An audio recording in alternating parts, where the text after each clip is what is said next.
ICC ranking T20 ವಿಶ್ವಕಪ್ನಲ್ಲಿ ಸಿಡಿಲಬ್ಬರ ಬರೋಬ್ಬರಿ 17 ಸ್ಥಾನ ಮೇಲೇರಿದ ಇಶಾನ್ ಕಿಶನ್.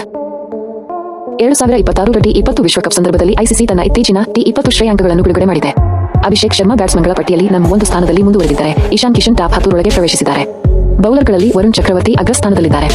ಈ ನೂತನ ಪಟ್ಟಿಯಲ್ಲಿ ಹಲವು ಪ್ರಮುಖ ಆಟಗಾರರು ತಮ್ಮ ಸ್ಥಾನಗಳನ್ನು ಬದಲಾಯಿಸಿದ್ದು ವಿಶ್ವಕಪ್ ಪ್ರದರ್ಶನವನ್ನು ಪ್ರತಿಬಿಂಬಿಸುತ್ತದೆ. 2026 ಟಿ20 ವಿಶ್ವಕಪ್ ನಡುವೆ ಐಸಿಸಿ ಇತ್ತೀಚಿನ ಟಿ20 ರ್ಯಾಂಕಿಂಗ್ ಪಟ್ಟಿಯನ್ನು ಬಿಡುಗಡೆ ಮಾಡಿದೆ. ಬಿಡುಗಡೆಯಾಗಿರುವ ನೂತನ ಪಟ್ಟಿಯಲ್ಲಿ ಇಂಡಿಯಾದ ಹೊಸ ಆರಂಭಿಕ ಆಟಗಾರ ಇಶಾನ್ ಕಿಶನ್ ಟಿ20 ವಿಶ್ವಕಪ್ನಲ್ಲಿ ಗಮನಾರ್ಹ ಪ್ರದರ್ಶನ ನೀಡುವ ಮೂಲಕ ಟಾಪ್ 10 ರಲ್ಲಿ ಸ್ಥಾನ ಪಡೆದಿದ್ದಾರೆ.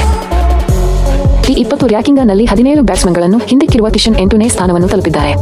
ಇತ್ತ ಟಿ20 ವಿಶ್ವಕಪ್ನಲ್ಲಿ ಇನ್ನೂ ಖಾತೆ ತೆರೆಯದ ಅಭಿಷೇಕ್ ಶರ್ಮಾ ವಿಶ್ವದ ನಂಬರ್ 1 ಬ್ಯಾಟ್ಸ್ಮನ್ ಆಗಿ ಮುಂದುವರೆದಿದ್ದಾರೆ. ಐಸಿಸಿ ಟಿ20 ರ್ಯಾಂಕಿಂಗ್ನಲ್ಲಿ ಅಭಿಷೇಕ್ ಶರ್ಮಾ 891 ರೇಟಿಂಗ್ ಅಂಕಗಳೊಂದಿಗೆ ಮೊದಲ ಸ್ಥಾನದಲ್ಲಿದ್ದಾರೆ. ಫಿಲ್ ಸಾಲ್ಟ್ 2ನೇ ಸ್ಥಾನದಲ್ಲಿದ್ದಾರೆ. ಆಸ್ಟ್ರೇಲಿಯಾ ವಿರುದ್ಧ ಅದ್ಭುತ ಶತಕ ಬಾರಿಸಿದ ಪಾತುಮ್ ನಿಸ್ಸಂಕ 3 ಬ್ಯಾಟ್ಸ್ಮನ್ಗಳನ್ನು ಹಿಂದಿಕ್ಕಿ 3ನೇ ಸ್ಥಾನಕ್ಕೆ ತಲುಪಿದ್ದಾರೆ. ತಿಲಕ್ ವರ್ಮಾ 4ನೇ ಸ್ಥಾನದಲ್ಲಿದ್ದಾರೆ. ಪಾಕಿಸ್ತಾನದ ಸಾಹಿಬ್ ಜಾದಾ ಫರ್ಹಾದನ್ 2 ಸ್ಥಾನ ಕುಸಿದು 5ನೇ ಸ್ಥಾನಕ್ಕೆ ಇಳಿದಿದ್ದಾರೆ. ಸೂರ್ಯಕುಮಾರ್ ಯಾದವ್ 6ನೇ ಸ್ಥಾನದಲ್ಲಿದ್ದಾರೆ. ಜೋಸ್ ಬಟ್ಲರ್ 3 ಸ್ಥಾನ ಕುಸಿದು 7ನೇ ಸ್ಥಾನಕ್ಕೆ ಇಳಿದಿದ್ದಾರೆ. ಇಶಾನ್ ಕಿಶನ್ 8ನೇ ಸ್ಥಾನದಲ್ಲಿದ್ದಾರೆ. ನ್ಯೂಜಿಲೆಂಡ್ನ ಟಿಮ್ ಸೀಪರ್ಟ್ 9ನೇ ಸ್ಥಾನ ಮತ್ತು ಟ್ರಾವಿಸ್ ಹೆಡ್ 10ನೇ ಸ್ಥಾನದಲ್ಲಿದ್ದಾರೆ. ಬೌಲರ್ಗಳ ಶ್ರೇಯಾಂಕದಲ್ಲಿ ವರುಣ್ ಚಕ್ರವರ್ತಿ ನಂಬರ್ 1 ಸ್ಥಾನದಲ್ಲಿ ಮುಂದುವರೆದಿದ್ದಾರೆ. ರಶೀದ್ ಖಾನ್ 1 ಸ್ಥಾನ ಜಿಗಿದು 2ನೇ ಸ್ಥಾನಕ್ಕೆ ತಲುಪಿದ್ದಾರೆ.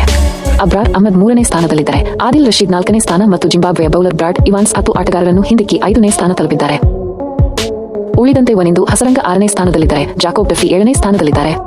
ಆಡಮ್ ಹಂಪಾ 8ನೇ ಸ್ಥಾನದಲ್ಲಿದ್ದಾರೆ. ಮುಸ್ತಾಫಿಜುರ್ ರೆಹಮಾನ್ 9ನೇ ಸ್ಥಾನ ಮತ್ತು ಮೊಹಮ್ಮದ್ ನವಾಜ್ 10ನೇ ಸ್ಥಾನದಲ್ಲಿದ್ದಾರೆ.